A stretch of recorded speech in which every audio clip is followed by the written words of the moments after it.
Welcome sa another episode ng Soul Shift. I just watched Superman nung linggo with my girlfriend and with my friends. At may masasabi ako. At yun ay peak. Superman is peak me na ngayon. So, napagtanto ko. May mga points lang ako na need ko lang i-share. Like, iniisip ko na siya lately on mga nakarang araw about Superman in general and about tungkol din sa film na napanood namin at i-share ko sila. So, first off, sino nga ba si Superman? I mean, we all know naman na kapag isip natin like superhero, comic book hero, ang pinakaunang may isip mo talaga ay Superman. If hindi man yung naisip mo, at least yun yung mostly na iniisip ng mga tao ngayon. Iniisip mo Superman, isa siyang superhero. Parang naging face na siya ng superhero. There's Superman, Batman, or Spider-Man. Ayun yung tatlong maiisip mo agad-agad. And lately, yun nga, napanood namin sa sinehan yung Superman ni James Gunn noong 2025.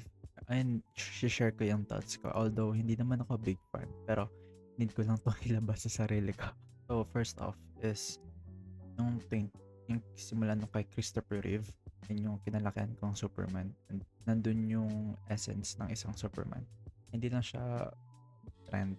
Like, nandun yung magiging mabait niya, yung symbol of hope niya, and like, yung light ng movie kasi tumutulong siya sa mga mahihirap, nilalabanan ko yung tama. Yun yung kinalakihan kong kay Christopher Reeve. At ayun yung essence talaga ni Superman. At siya yung like symbol of hope. Nakaalam ko ayun yung symbol niya sa chest niya, yung letter S. Symbol of hope no sa Krypton. Sa planet Krypton. Yeah, fast forward yung 2010 ayon kay Henry Cavill. And yung tema ni Superman is undone. Pero yung personality niya is medyo nag-tone down. Parang naging cold person siya, ganyan-ganyan.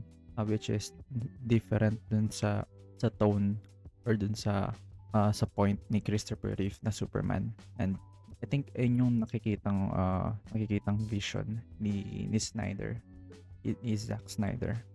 Yung nag-direct nung 2010 something Superman. And yeah, I mean Henry Cavill, maganda yung ginawa niyang Superman. Kapag syempre Henry Cavill na yan. So nagampanan niya ng maigi yung Superman. It's just that different tone yung sinundan nila. And hindi siya nag-click sa mga ibang tao. And nagustuhan din naman siya ng ibang tao kasi nga medyo different nga siya dun sa original na Superman na kinalakahan natin. Fast forward 2020 something, in-announce ni James Gunn na siya yung mag-handle ng DCU. Magre-rebrand na sila.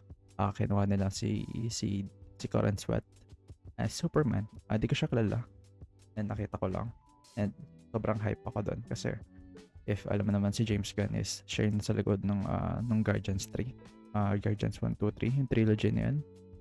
And also yung Peacemaker and yung Suicide Squad. And lahat ng yun is nagustuhan ko personally. So, napaka-hype. Like, hype ako dun sa movie ni James Gunn na gagawin niya noong 2025, which is ngayong taon na Superman. Kumbaga, ayun yung magiging new era ng DCU. Parang siya yung magiging face like Iron Man ng MCU at Superman naman ng DCU. And nakikita ko lang din na not sure if legit, pero binabase ni James Gunn dun sa All-Star Superman, which is different dun kay Zack Snyder Superman. Kasi yung Superman ni James Gunn is yung original, like yung kay Christopher Reeve na vibes, like yung like if tatalong ka sa building, sasagipin ka, if tutulungan kang tumawid pag matanda ka, tumawid sa kalsada, parang mga ganun. Like, it's not just all about strength, it's about yung idea talaga ng Superman na humanity and hope and acceptance. So fast forward, ayun nga, napanood namin yung with my girlfriend and oh my god, it's peak. Yeah. I mean, pagkalabas ko lang sinehan, tinuruan ako ng gumawa ng mabuti. Para kasi wala na akong nagagawang mabuti sa mundong to. So ang message nun is nag-a-apply din like sa movie. Spoilers, na-apply din siya sa real time since it's about hope and acceptance kasi we all know naman na si Superman na isang alien and padpad lang siya dito sa planet Earth dahil sa mga parents niya and hindi niya ng something na accept sa mga tao kasi nga a bit different siya dun. And yung character na yun is doon nagde-develop. And ayun nga, like na-mention nga doon sa movie na si Superman ay isang human. Ah, like sinabi niya yun sa movie na ayun yung isa sa kanyang greatest strength. And na-apply din to sa atin kasi kapag gusto mo mag-migrate sa ibang bansa, syempre, need mo ng acceptance or ng validation galing sa ibang tao. And yun, nakaka-relate dun kay Superman. And nandun yung humanity. Like, if paano magre-react yung mga tao dun sa'yo.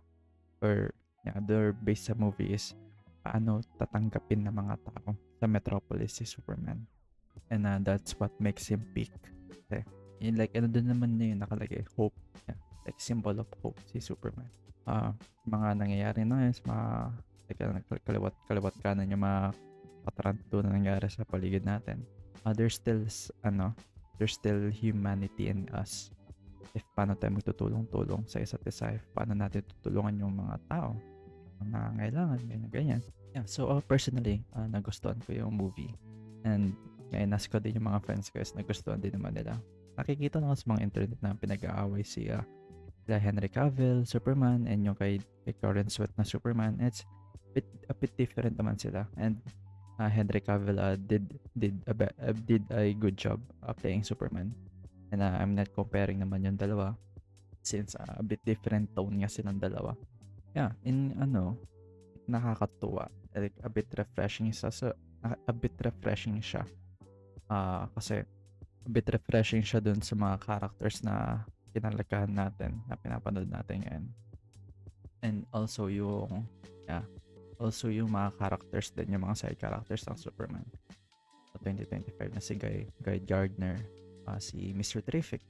Ang cool ni Mr. Terrific. And nakikita ko sa internet na nag-ask yung mga fans na magkaroon ng solo movie or separate series kay Mr. Terrific. And yeah, kasi bit different siya. And ang lakas ng aura niya. Yeah, ang lakas ng aura niya. Like, every time na nakikita namin siya dun sa scene is patutok kami sa kanya palagi. And my God, chef's kiss dun sa fighting scene niya. And napakaganda nun. And also, nakikita ko din na sa internet na si David Gordon Sweat Superman is yung pinaka-weak Superman. Kasi nga, yun nakikita na sa internet. Pero, wala naman sa strength yun eh. Like, it's a values na ginagawa mo sa kanila. Like I said, na doon na nga sa movie, like, ayun yung pinaka-greatest strength niya. Yung human siya. Yun nga, nagmahal siya, nasaktan. Para sa atin. So, ano pa ba yung pinagkaiba sa atin? And also, nakita ko din na sa movie is yung kay Lex Luthor. My God. Ang ganda ni Nicholas Hoult na pagka-play kay Lex Luthor. Like, napakaganda. Like, na doon talaga yung envy niya kay Superman at yung galit niya.